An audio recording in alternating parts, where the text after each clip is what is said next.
1977 was a banner year for classic rock, and in this episode, we're turning our attention to a band that finally put it all together to give us an instant classic. Welcome to The Grand Illusion. Stay with us. Get ready for the 3324 podcast, where lifelong friends Dean Legiro and Eric Kuber share their love of all things music and movies. Dean has directed short films and is a music trivia buff. And Eric, trained in audio engineering, brings his extensive knowledge of music and film to the conversation as they discuss, debate, and celebrate their favorite albums, films, and much more. Welcome, friends, to the 3324 podcast. Another great episode. I say it every episode, but because they're great, Eric. I mean, yes. It's like a broken record, but, you know. Hey, nothing wrong with that. It hurts. The truth hurts. Truth hurts. Deal with it. But, well, I don't know. This episode has an interesting thing we're talking about. Yeah, is this the grand illusion? No. Is it? No, I think everything is a grand illusion. No. But we're going to find out. If it's your first time here, welcome aboard. We're so happy to have you, so grateful to have you. Hopefully you'll stay with us going forward, and you can go check out the back catalog is always there. If you're listening on your favorite podcast provider, go ahead and swipe. Give us a review, 5 stars, 4 stars, whatever the max is, we'll take it. Whatever you've got to give, we will take from you. So give us the best review you can. But because I guarantee you by the end of this episode, we will have earned it. We're working hard here behind these microphones to bring you the best, what we believe is the best in music and movie podcasting every single week. That's the spiel, Eric. That is the spiel. And it's okay. a fine spiel. Now I'm going to bring the energy down a little bit. That was this. No, you should be excited about this one. This is a that good was the one. used car salesman. Good one. Pitch. Well, yeah. Yeah. It was kind of, Now we can introduce our guest, and sitting in our third chair. I guess we can call it like the third chair when we have like only one. When we have one guest on, we'll call it the third chair from now on. How does that sound, Eric? Sure. I just came up with that. Just kind of like in our third chair. Very officious. The third chair. Yeah. Third chair. Okay. So in our third chair, from parts unknown, well, we know where he is, but we're not going to tell you, Mr. Christopher Clark. Hey, what's up, guys? Good to be on. I'm looking forward to this one. Always a pleasure. Always a pleasure. How are you? I'm doing well, man. I'm excited to talk about the grand illusion. I do have to say, I have to say, since you've been becoming a guest and sitting in on a lot of episodes, I have to say our prog leanings have increased. And I'm not saying that's a bad thing. Maybe it's revealing to me some of the things that I used to listen to, right? We did Asia, which I asked to do, which was a, big kind of proggy album. With Styx, we're talking about the Styx album, The Grand Illusion, and we'll get into the stats in one moment. But in interviews, Dennis DeYoung always says, "I don't know what prog means. I don't know what that is. Why are you calling us that?" Well, you know what? Let's try and look at it from Dennis DeYoung's side tonight, if we can. We'll give it a try. I was thinking about it earlier when I was listening to it, and I was thinking about what he said, and I was trying to think about, well, what is his point of view then on this kind of stuff? And what is he, is he approaching this from a different set of eyes? And obviously he must be, because everybody else in the world thinks that this is a type of music. Honestly, when I listen to it, and and before, I know I'm cutting you off from doing the stats, but when I heard it, I was only like a greatest hits guy with Styx for a very long time. And then when you said, do you want to do this one? I said, you know what? This will be a reason to do a deep dive. And when I listened to it, it wasn't so much that I thought he was prog. I said, I feel like Dennis DeYoung was like the Andrew Lloyd Webber of rock and roll. Like the whole vibe of the record. He was very theatrical, more so theatrical than proggy in my point of view. Well, but those are elements. Eric will let me do the stats, because you started us off on a good foot. But let me get the stats out of the way, and then I'll kick it over to Eric, and he probably knows where I'm going with Peter Gabriel and Genesis. And theatricality. We'll leave it there. So the stats, here we go. If you're new to the show, in the beginning we give you some factual information, and then we get to the opinion. But here we go. This was released on July 7th, 1977. It was released on 7/7/77. They did that on purpose because they felt they needed a good luck charm. So they went for the 3 sevens, just like you get in a jackpot, and it worked. The album was produced by Styx. There were 2 singles released. Come Sail Away hit number 8 And Fooling Yourself hit number 29. Hit number 6 on Billboard. Very nice, gentlemen.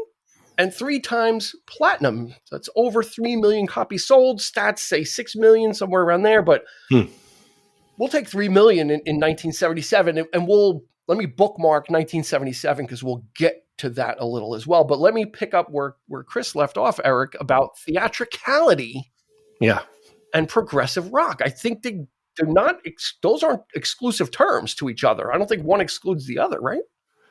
Yeah, certain bands certainly leaned into that. With early Genesis, Gabriel used to wear costumes, and that was the whole sort of shtick. And then the whole dynamic of that band changed when Phil took over. But even he, in the early days, would don a hat or put on a coat and with a little lamp and like say "It's all right, Joe" with a glass of whiskey and tell a story. It's basically just sort of. And the music lent that to what they were doing. Certainly, they were singing about,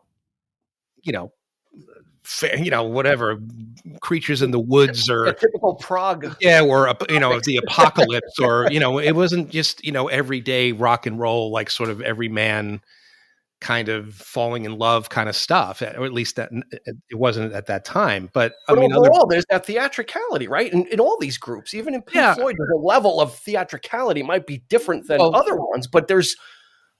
I think Floyd it was a more visual like experience, multi sort of visual and audio experience. They really didn't deviate. That's still a theatrical aspect, right? I mean, sure,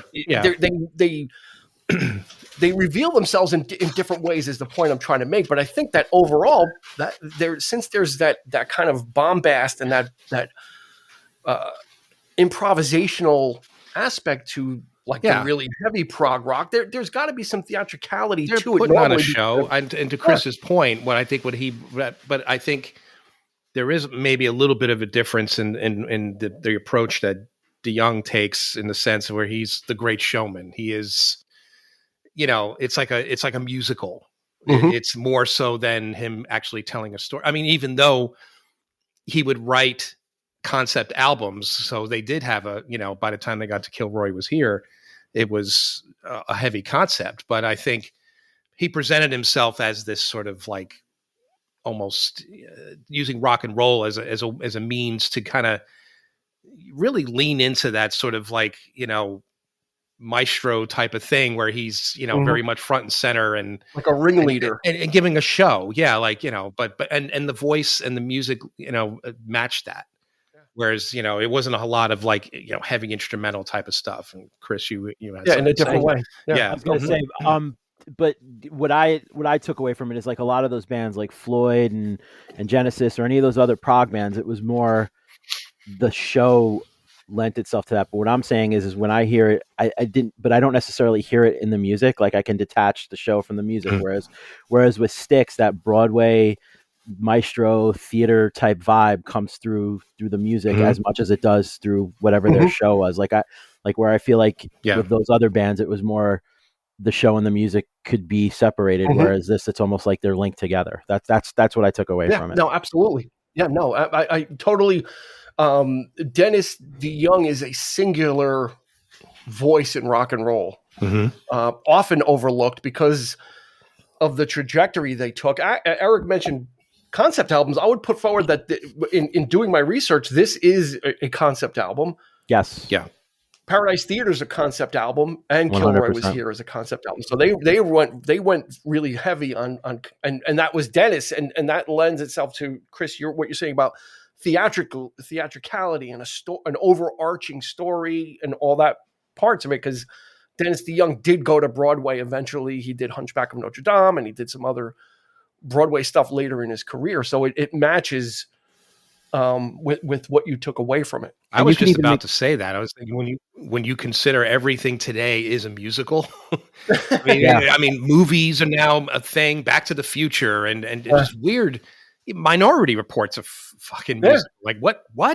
And it's mind-boggling. But when you consider what he was doing then, it almost like ahead of its time a little bit, because it's rock and roll, but it's, you know what I mean? But he's presenting it as if it were like that kind of thing. So Yeah. I mean, so Paradise Theater is like primed to be like a Broadway show. I mean, I know we're talking about Grand Illusion, but you think about Paradise Theater, it would lend itself so nicely to being a Broadway musical. Just that whole theme of that record. Yeah, I'm surprised no one has approached Styx about that, because they've got one of those musical catalogs that can be adapted into some type of a story, a la Billy Joel and Moving Out and all those things. They can pull all that together, and like Chris said, there's a level of theatricality that's already built into Styx, because of Dennis and the way he presents, and you hear it come through on the, especially on Grand Illusion, on the song Grand Illusion and Superstars. He's almost like a carnival barker or a circus ringman, kind of at the end when he's like, yes, superstars, like he's kind of barking, like kind of like calling out, almost like he's calling out to people at a carnival, like come in and see, that type of theatricality. And even the way the album closes. You said the way, it's built into Styx. I think the rest of the band would probably beg to differ. It was most likely built into Dennis DeYoung, being I think they were okay more or less at the time, sure. But I think they kind of got a little tired of it, which is where I think some of the problems started there was, because he kept, like you say, I mean, each album became a thing, right? It became a concept. More and more. It always kind of called back to this and Paradise Theater, because even Kilroy was here. They were in the abandoned paradise. It took place in the actual Paradise Theater, in the story. So it's interesting that he, and it's kind of cool actually. I always thought it was, he made his own universe. An amazing show. I mean, that when we saw them on, that was our first exposure to Styx on that. And I thought it was brilliant, but instant fans, people didn't get it at the time. So it wasn't a jump the shark moment the way JY and Tommy Shaw would lead one to believe.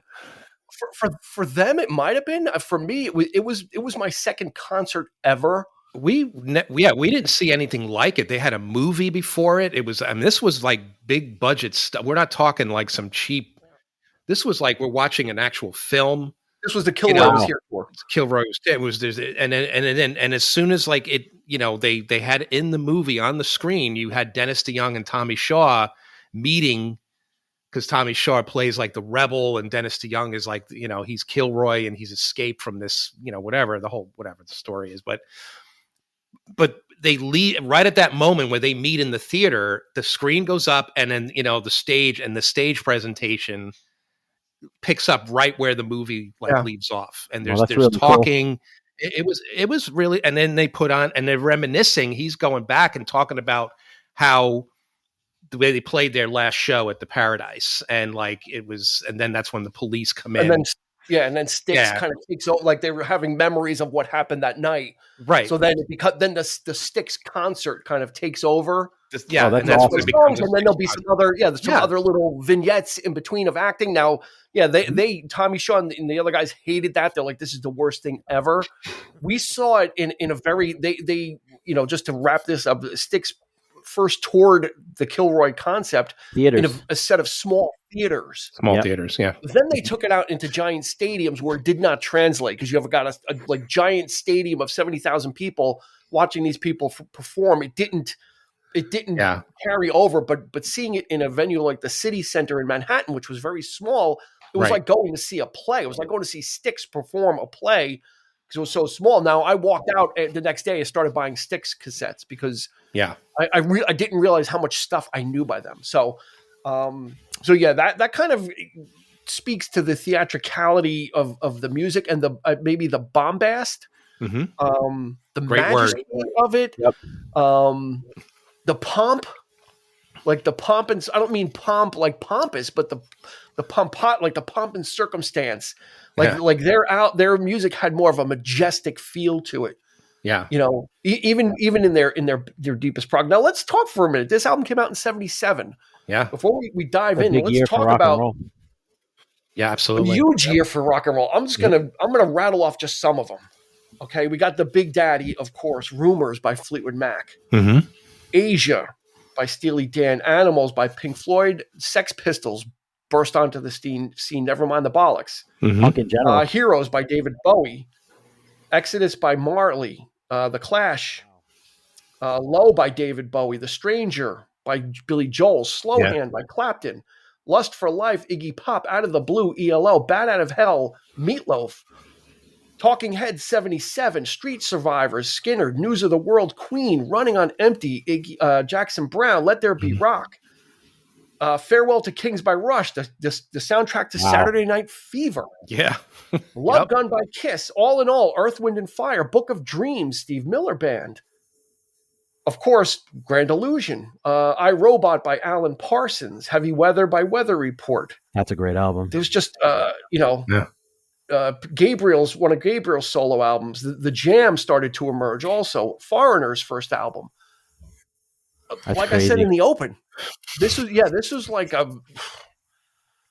don't know if this is beyond Hall of Fame, like for what was coming out in 77. It's so diverse. Like it was just so diverse, and a lot of those, and you see with the rise of Saturday Night Fever soundtrack that things started to turn, and with Fleetwood Mac. So it's curious that an album that's kind of like this, still was able to make a dent, and like I said, they really on the back of Come Sail Away. Yeah, no, that's a good point, and because that song kind of takes you. And yet it has all the great changes that a great prog song should have. It starts slow, it's melodic, it's just little sort of ballad, then then there's that tremendous bridge, then the hard rock kicks in, and then they go back to the it's an amazing track and very sentimental. And I think I read a story though that Dennis DeYoung was actually kind of depressed when he wrote it, and it's such a a song that is like promotes, such joy and optimism and, in a time, but I guess he just wasn't feeling, so he wrote it, and yet it became one of their biggest hits. So there it is. But yeah, Chris, I got some more background on that, but I'll kick it over to Chris first. Well, I was gonna say a lot of, from what I was reading, a lot of his funk and like depression kind of permeated through the record. Like they expected the previous record, which I think it's Crystal Ball. They expected it to do a lot better once Tommy Shaw joined the band, and then it didn't. It did better than Equinox, but not what they wanted it to do. So he was still kind of in a funk. So a lot of the writing is built around his disillusionment with rock and roll, and all their disillusionment, and even though and some of the issues that they're dealing with success. And then even Tommy Shaw, some of his writing, Angry Young Man, he wrote that song. It's about Dennis DeYoung not being satisfied with where the band was. So it's definitely something that influenced this record pretty significantly. Yeah. So what had happened is Styx was, before they signed to A&M, before they had their major label debut, which would be with Crystal Ball. They were, they were on Wooden Nickel Records. Not that makes a difference, but there's what's called the Wooden Nickel era, when they were kind of making The Serpent is Rising and Man of Miracles, and the stuff was really about that, really about about castles and moats and, catapults and all that kind of stuff. Anyway, really prog. They in 74, or 74, 73, they released a song called Lady. Yeah. Nothing came of it. It kind of came and went. It wasn't until about 2 years later that all of a sudden radio stations started picking up on Lady, and it became a hit well after the album it was on came out. So at that point, that was like 75 or so. So what Chris is alluding to about Dennis DeYoung being in a funk is he thought that because Lady took off, they were poised, like they thought that Equinox was going to really kind of go, sail on the back of the popularity of Lady, and it didn't. And then, John Cyrulewski left the band at that point. He was an original Styx member. They get Tommy Shaw. They released Crystal Ball, which is a good album. It's very short. There's not a whole lot on it, but it didn't really have the impact that Dennis was feeling. Yeah, which leads to the great life is this is all an illusion, because once and he all but says it in his lyrics is, when you get what you want, it doesn't make a difference, because you're still you, and you still have the problems that you basically have. And James Young said it too. He kind of says, once we got popular, I was still me. Nothing changed. I still had all the problems I had. I still had, like, this success didn't change that. It may have changed other things, but whatever issues I had were still there. So this whole thing of them thinking that when they quote unquote made it, it would change their lives. It really didn't, and that's also, like you said, with Tommy Shaw, with fooling yourself. He said, when I met Dennis, I'm like, this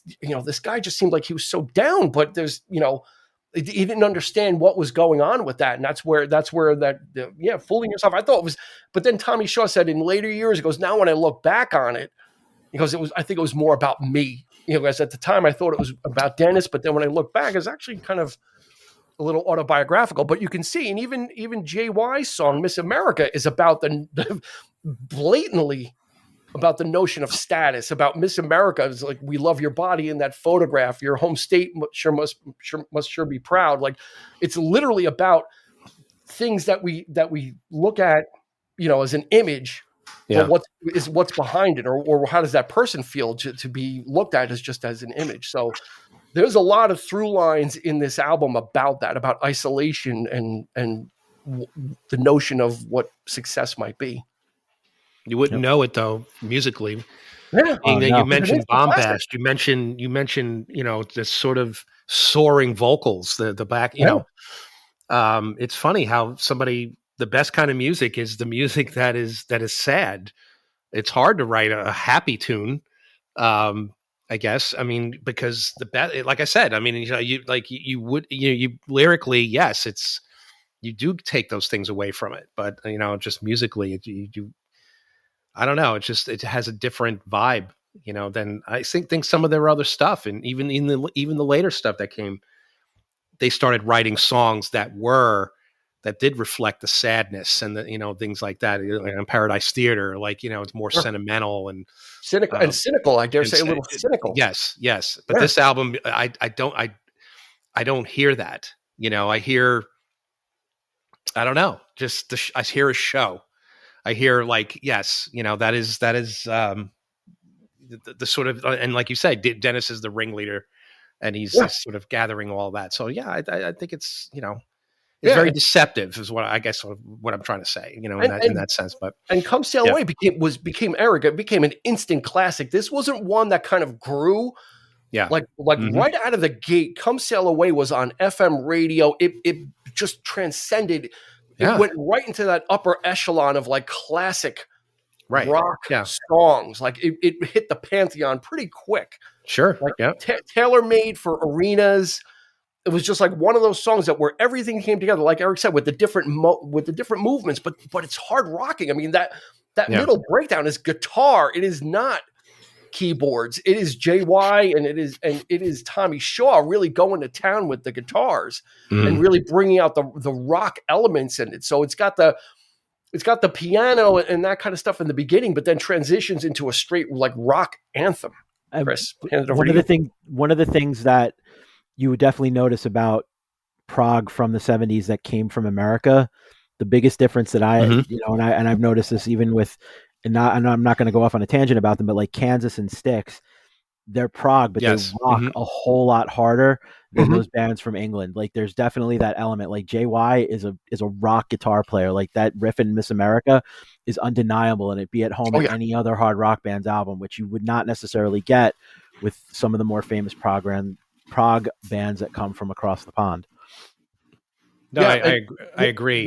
England has a more sort of, very English approach. We're talking like sort of like Baroque, classical, a lot of those kinds of flourishes. Even in their heavier stuff, it's still kind of, has that little, influence there. But you're right, Chris. I mean, rock definitely has, even when we talked about Meatloaf, the same thing, right? He kind of projected that sort of theatricality, and his out and Bat Out of Hell has that, and it's even, I would dare say, even jazzier than something like this. There's a lot of like, that kind of vibe to it. So the saxophones and the, things like that. But the American sort of like, I guess you could say the flamboyancy of American music is different than, I would say, because with English bands, it's more reserved and more, they're sort of like, they give off that sort of more pompous vibe. But, with American bands, it's just sweaty rock and roll. And they could do some brilliant stuff, right? I mean, there's some, brilliant, some it's not just playing, simple music. I mean, they could do some real brilliance, but it is much more hard rocking. So that's America. And you brought up, Chris, you mentioned Kansas, which fits into Grand Illusion because Tommy Shaw went to a Kansas concert around this time, and he said he was blown away by the presentation of how Kansas kind of presented their thing. And that kind of inspired him to write Man in the Wilderness, oddly enough. Man in the Wilderness is kind of about, it's about his brother coming back from Vietnam. It's about a couple of things, but he just kind of took the grandiose nature of what he saw at a Kansas concert and kind of internalized it. And so it's interesting that you brought them up. And then JY he's an outlier because he's a rock and roll guy. You know what, Eric, what came to me after how many years of listening to Styx? Yeah. When I listened to Miss America today, I listened to it a couple times, I'm like, this guy is kind of like the Bob Seger of Styx. Right? He's That's really appropriate. He's like the rock. Like within Styx, his songs are always rock and roll, right? Like Great White Hope, he's also the George Harrison. He usually gets like one cut, but it's always like a rock song. He does not write these epic songs with all these different things to them. They're generally guitar centric and they're hard rocking. And so when I was listening to Miss America, I'm thinking of his voice. I'm thinking they're from Chicago. I'm like, he's kind of Seegerish in his in the role that he occupies within Styx. He's not, like Rush. It seems like everybody in Rush is on the same page. Yeah, but with Styx, it seems like Dennis is kind of like the showman. JY is the grungy guitar player, and Tommy's kind of in between. He's got a pretty voice, and he kind of does the acoustic stuff. Like there was a place for everybody, and when you mix it all together, you got. But I like that. I mean, that was always the thing that we loved about the band, wasn't it? Who's your favorite? What's your favorite? Part of Styx? Because they were different. 1/3, because they were all distinctly different. They all had a different voice. They all had, Yeah, I mean, JY had that weird sort of, deep vocal all the time. Almost like he would overdo it sometimes, like, like just for effect, right? So I mean, it was, but yeah, I mean, but when they sang together, it was some brilliant harmonies and things like that. When they did meet on that same page, like in certain songs, yeah. But it was like some of its parts, yeah. I actually wrote that down about their harmonies. I think when we talked about Paradise Theater, we really talked about the harmonies, and I don't think they're as coalesced on this album as they would get to be. Like, I still think that they were good, but they were still a little. I don't think they found the blend yet. By the time you got to Cornerstone, when they really kind of did the right turn into pop, like you really, those harmonies became thicker and fuller, and just. I don't know if it's a different production method or what they were doing, but this one, on this album, they're there, but they're a little bit rougher, right? And it's not as Eaglesy or Fleetwood Mackie where everything just kind of sounds really harmonious. I think it's decidedly more Anthem, right? I mean, backing vocals are all kind of singing and projecting that big vocal, then getting it out there. Yeah, you're right. The harmony is they would get better as they went along, for sure. But I think it's. And then you get stuff like, like I said, tried to like put myself in Dennis DeYoung's shoes and see what he was seeing. But you have a song like Castle Walls. I'm sorry, that's proggy. It's about once you start talking about castles and we're not really going to be able to. You're not going to really be able to make a case to me. Now, if we go to Cornerstone, I can say, none of this is prog. Even if there's instrumentals in there, it is something different. But when you've got Men in the Wilderness and then Castle Walls together, and they're great songs again. And you know what? If this type of music isn't your thing, stay for Dennis DeYoung's voice. Like that. That's the whole thing. Yeah, it's Tommy's, like come sail. What's that? I said Tommy's too. What's honestly. that, Chris? Tommy's too as well. Yeah. Tommy's voice is phenomenal too. Yeah, on Fooling Yourself, he's really belting it. I love it. Yeah, he really goes for it. But and maybe that speaks to what Chris is saying, is that because Dennis is such a showman, or he's got a great understanding of his instrument, his vocal instrument, right? And he really knows how to use it, that you can listen to something as corny as Castle Walls just for his performance, because he's so great at singing. Yeah. That it's like, yeah, I could listen to him sing the Papa John's Menu. And I'd probably be okay with it. It'd be all right. The funny thing about Dennis DeYoung too is like he comes off as the sort of like you say, the corny. Even later on, he'd get it even more corny. Yeah. Kilroy was, and yet to hear the man talk off the record, like it's like he's Chicago, like he's dropping F-bombs. It's like he's like heavy accent. He's like, it does not give off the same kind. You would think he's more sort of like rough and tumble, but he's decidedly sings some, dare I say, some dainty shit, but like you say, his voice is so unique. It doesn't. Yeah, absolutely. Yeah, but yet you love it. Like, even like the solo stuff, like Desert Moon and things like that. Like, yeah, but it's like, it's a great word, Chris, schmaltzy, but it definitely, he knows what he's doing, I think, in terms of how the vocal range that he has, and the pitch to his voice and the I don't know what it is, but I don't think I've never heard anybody sound even remotely like him in the annals of rock. He's very unique. Yeah. And I would easily put him in my top 5 or top 10 vocalists. I absolutely would. He's so underrated, and if Chris, if you go down the rabbit hole and you listen to stuff like Sweet Madam Blue, that Queen of Spades, somebody, Sweet Madam Blue is one of my favorite Styx songs. Like I said, I got this double record when I was in college, and that song I kept playing over and over again. And there's actually, what I was going to say is, elements of that song I feel like made their way into Castle Walls. Like I felt like there are parts of Castle Walls that very much reminded me of Sweet Madam Blue. But and as far as Dennis DeYoung schmaltz and like some of that cheesiness is concerned and all that stuff, I don't think he went too far. I think he had just the right amount on this record. Like, I don't think, like, later on when you get into like Crystal Ball with songs like Babe, or like maybe some people thought Kilroy was like a little bit too much and all that stuff. But I feel like here it was tempered. It was tempered and balanced by the other guys being who they were, and it didn't like dominate the record, which is what I think makes it work. It's like it's there and it's very clear that it's there, but it's not overpowering the other things that make the band so cool. Well, eventually it would come to that. I think this album, and then after this was Pieces of Eight, which is a great record, which is very underrated because it kind of flies under the radar, but it's got Blue Collar Man on there, and it's got Renegade, and it's got a whole bunch of other stuff. It's like a sister record to this one. It has a similar vibe. A song called Lords of the Ring. Okay. Yeah. It's, I don't know what you think you're trying to sell me here. Oh, they're just trying to squeeze the the remnants of that out. For sure. It's,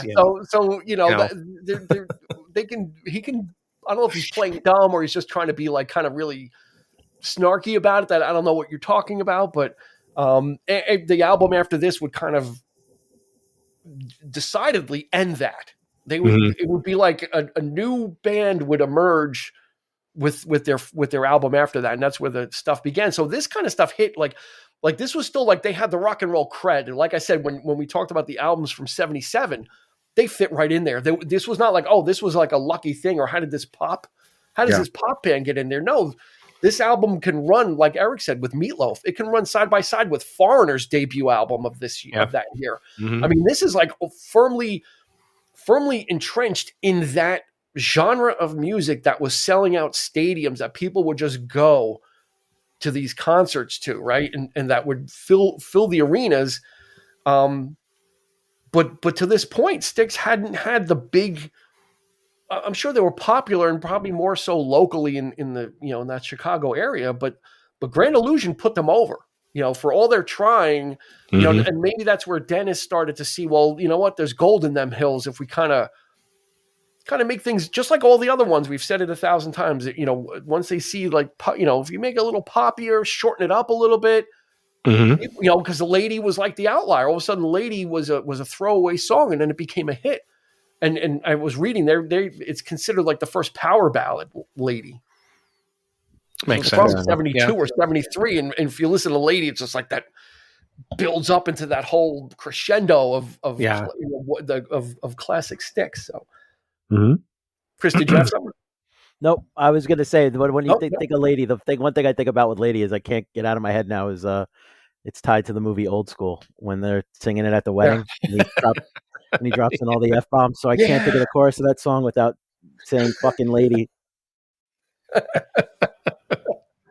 The good news about classic rock is that a lot of like people our age, like that became movie stars, like Will Ferrell and Billy Madison, Adam Sandler, like those kind of guys. They like to put that music into movies, which is great because it gets the exposure. But then if it's used a certain way, it's much like Reservoir Dogs with Stuck in the Middle. It's forever going to be associated with something else. Somebody getting their ear cut off. And it kind of like, oh, you can't listen to Lady. I can't listen to Stuck in the Middle with you without thinking Reservoir Dogs. Or, I can't think of Billy Squier, I think The Stroke, without thinking about Billy Madison when he's standing in front of the Trans Am and at school, and so there's all it's kind of a blessing and a curse because Styx went through that. Well, they also try to make it relatable too. I think with the how certain people grew up and hanging out, beer drinking. This music was on the radio at the time. A lot of this kind of stuff kind of reflects that, I think, but but it's definitely needle drop. But I think it's more, But so that's the kind of stuff I like is when it's not used out of context. It's very much a part of of the scene, or of the lifestyle, So and kind of like Dazed and Confused. Yeah. Yep. Mm-hmm. Styx had a big renaissance like that too in the late 90s, like the car commercial. They were in South Park. They were on that show Freaks and Geeks.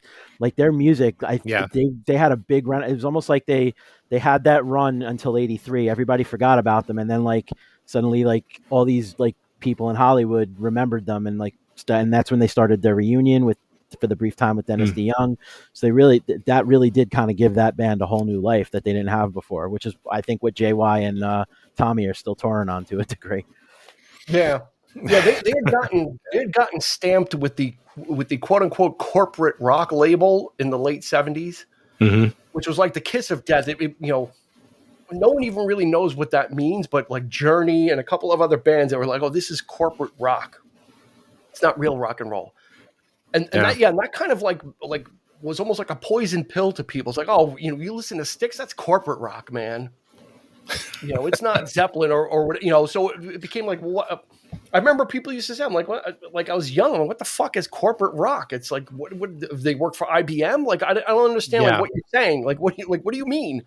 But it became this term that was used as a derogatory thing. And that carried through. And then Styx kind of almost lived up to whatever that thing means as they progressed. And as they got to Kilroy Was Here, by that time, most people were done with them. And like I said, and then absence makes the heart grow fonder. So as they left, and then 10, 12, 15 years later, oh my God, remember Mr. Roboto? Remember that weird song, Mr. Roboto? And then next thing you know, it's in like every other TV show with buddies about the 80s, and they're reminiscing and they're singing it in the car and all that kind of stuff. And yet, back in the day, it's like it's hated. Yeah, it's funny how things. Yeah, work. just like with Sam J. Jones and Ted, right? Everybody used to make fun of Flash Gordon. We loved the geeks, Eric and I. We loved Flash Gordon, then when I saw Ted in the theater, I'm like, and then Sam J. Jones and the whole Flash Gordon subplot. That was hilarious. Now it's okay. But when I loved it in 1980, it was not okay. We got beaten up for it. Yeah, I was a geek, but now it's cool to like Flash Gordon. Yeah, because we couldn't like Star Wars and stuff.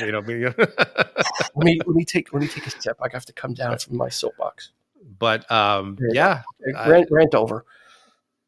No, you're right. You're absolutely right. And they even went further, and they released physical copies of Flash Gordon and Ted together. Like it was like a 2-pack Blu-ray with both, together, like as a marketing thing. Like bizarre. Get your movie education. So I didn't say this in the beginning, but we've got 3 Lies and a Truth for Styx. I've got a Styx edition. I was hoping you would. I was wondering about that too.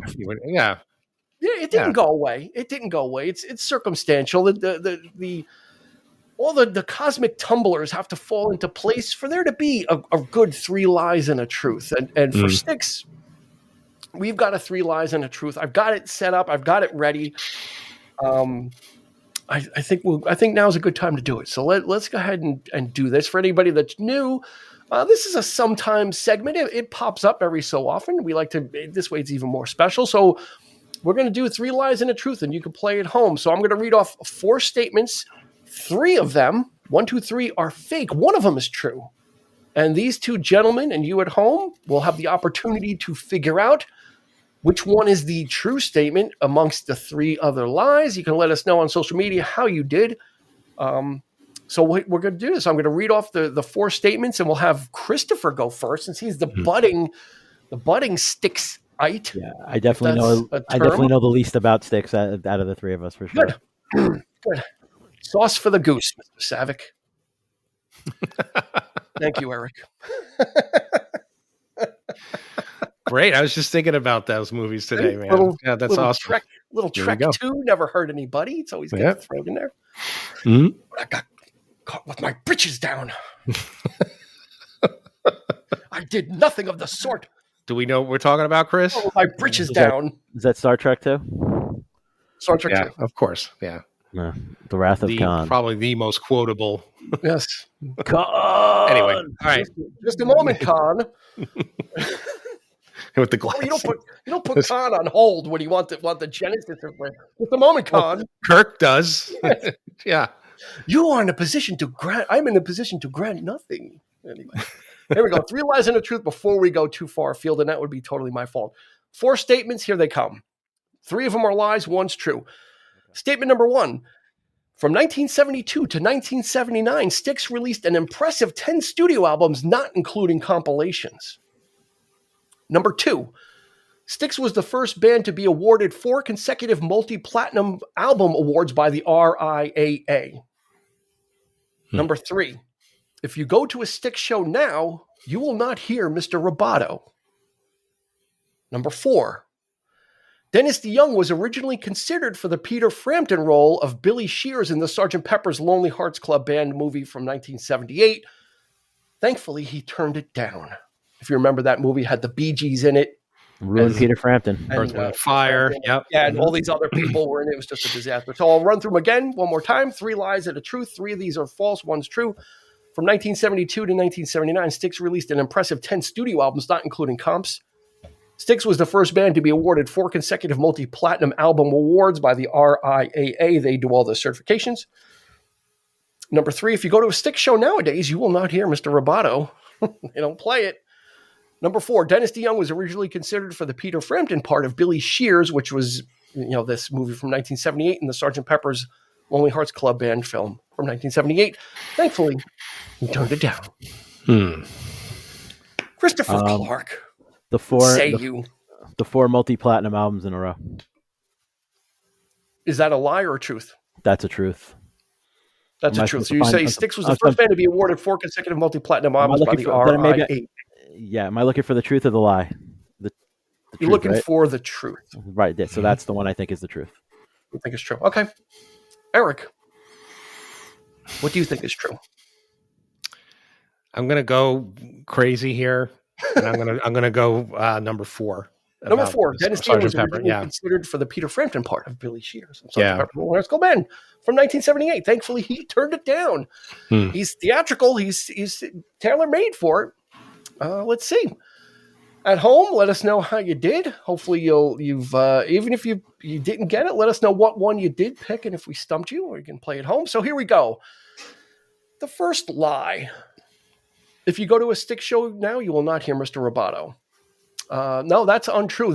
Up until 2018, they refused to play Mr. Roboto, and then they finally buckled and started to play Mr. Roboto. They were absolutely hard and fast. We do not do Roboto. We don't play that song. But Styx they would not be denied. The Styx fans are like, we need to hear it. Yeah. We need to hear it. So they started doing it. When I saw Dennis DeYoung solo a couple of years ago, he did it as well, and he actually still had the Roboto mask, and he would take it out.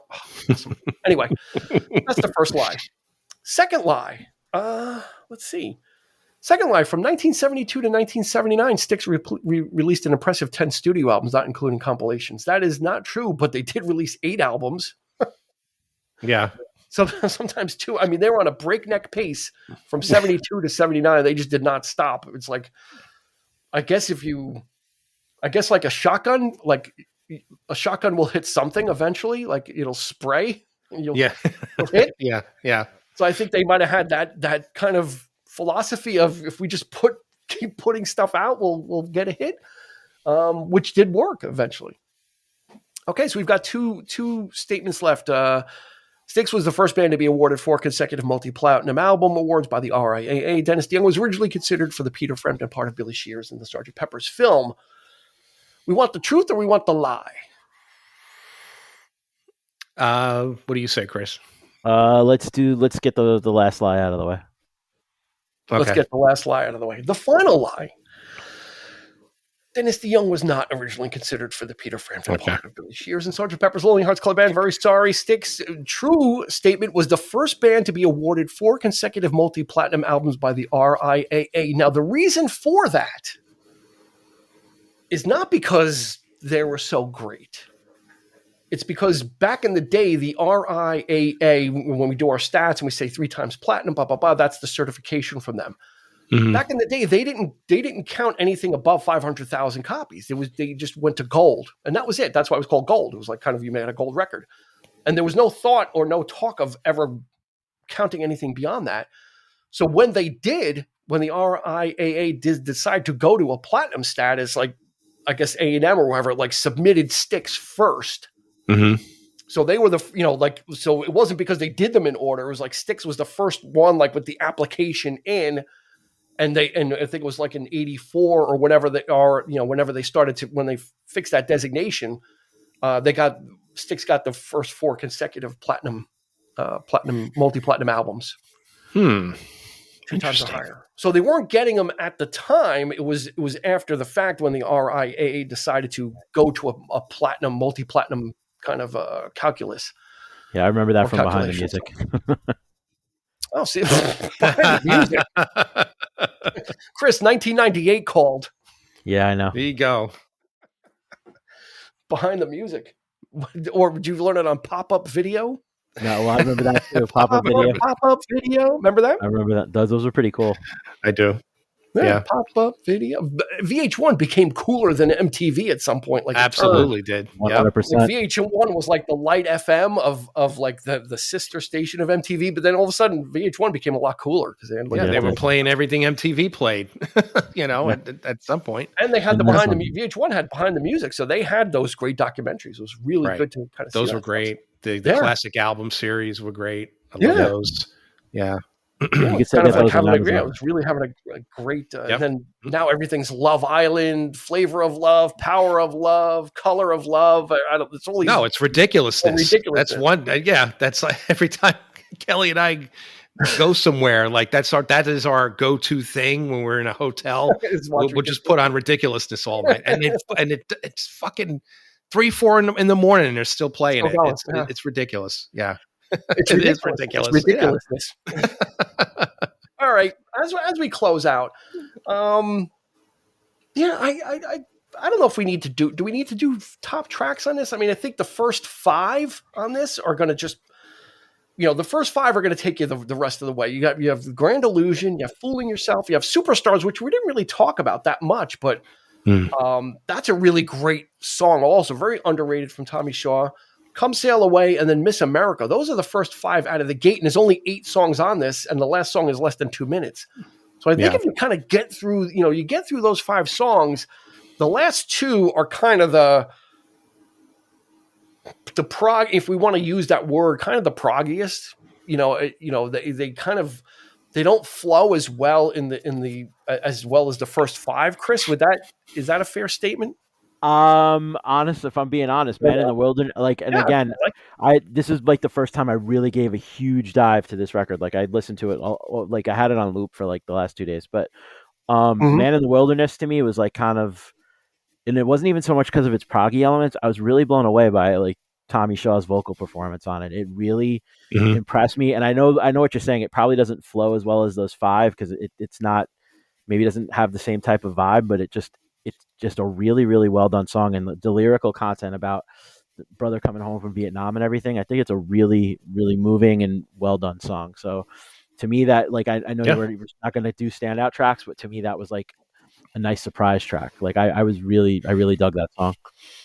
You know what I think it is, Chris? I think the first 5 kind of build to a crescendo. Yep. And then the last 2 are a little bit more introspective. Yeah, it's like right? A little bit more kind of, right? And I dare say that probably I would think Tommy Shaw is probably very proud of that song. I'd like to think that anyway. I wonder if they do it in concert or not. I was just about to say I don't think they ever did it with Dennis DeYoung. Maybe they do it. No, but they did tour the Grand Illusion on its anniversary in 2017. Oh, okay, so they played the whole album. They did do the whole album and I think Dennis did it also. Okay. I'm sure he did. Or did Dennis tour the Grand Illusion? They both might have toured the Grand Illusion on its, was that 40th anniversary in 2017? I think they both did the whole thing. So depends on who you want to hear sing more. If you want to hear more Dennis singing the stuff, you go Dennis. If you wanted to hear, it's such an odd. So hear Tommy do it, then it was so bizarre that Dennis DeYoung employs 2 guys to look like James Young and Tommy Shaw, and they did the same thing in Styx with Dennis DeYoung. I don't get it. I just don't get it. Come on, guys, get your shit together. When you can't handle the real thing, you get the right. Yeah, it's bizarre. Very bizarre. Yeah. It is very strange. Styx is a very curious band. We just recently talked about zombie bands. Yeah. These guys don't qualify, but for some reason, just to kind of put a cap on it, there are plenty of people that say Styx is not Styx without Dennis DeYoung, but Styx is just as much Styx because it's got James Young, original member. It's got Tommy Shaw. Chuck Panazzo plays occasionally the bass, but there is a fervent cadre of fans that are like, Styx is not Styx without Dennis. Like it is him. It's his performance style. Well, dare I say it's the voice. I mean, it's definitely that unique vocal right there. It's I can't think of the term Styx. When they went off on their own, I know nothing about what they've done post Dennis DeYoung.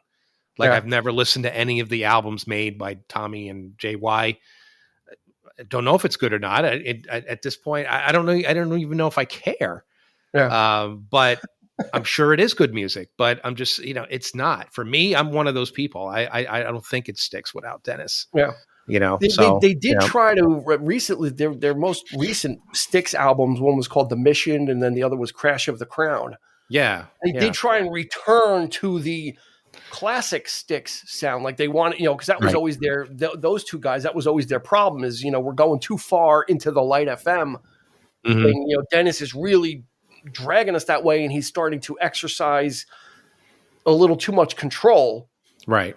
Of and demands and counter demands. When I think when Cornerstone came out and they wanted to release that song First Time, which Eric will know, after Babe, which was another ballad. Tommy Shaw's like, if you do this, I'm leaving. Yeah. He goes, if you do this, it's too, like, this is too much in a row. We're going to lose our rock audience. So they, there was the faction of Tommy Shaw's trying to say, well, what is Styx really? What are we going to stay true to it? Where bands evolve. We know this. We've seen this in almost every episode we do. Most bands, except for AC/DC, evolve. They grow. For better or for worse, they change. For better or for worse, right? Yeah, for better or for worse, they change into something else. Maybe the Stones are the only other one that does it. But this is just the nature of it, and the factions were pulling at each other. And you saw, and as evidenced by Dennis's post Styx output, where he did go to Broadway, he did do Broadway shows, and his stuff he really embraced that theatricality, and then the core of what Styx was left really wanted to go back to embracing the harder edges. Yeah, I guess you get the best of both worlds. I suppose. One thing, very very much like, and they're 2 completely different bands and from 2 different eras, but like very much like Skid Row is like they're Sebastian Bach is trying very hard to get them to do a reunion. any interview with the three like, guys that are like, no fucking way. And that's the same thing. Dennis DeYoung, I don't know if he's still doing it, but I remember last year when he put out his last album, he did a bunch of podcasts where he's like, come on, let's do this one last time. We're all at, we're at the point of no return if we don't do it now. And JY and Tommy absolutely refuse. They want nothing to do with it. Yeah, I've read. Yeah, he's still pushing that. He's still he's doing it a little more gentler. If you follow him on Facebook, I don't know if he does his own posts, but he's very complimentary to to Tommy and JY. Like, oh, JY played a really great guitar solo on this song back then. Like, he's being really complimentary to them, or maybe trying to cool some of the ice that's but they're not. But they're not returning the favor, though. Yeah, they have a complete disdain for him. It's sad.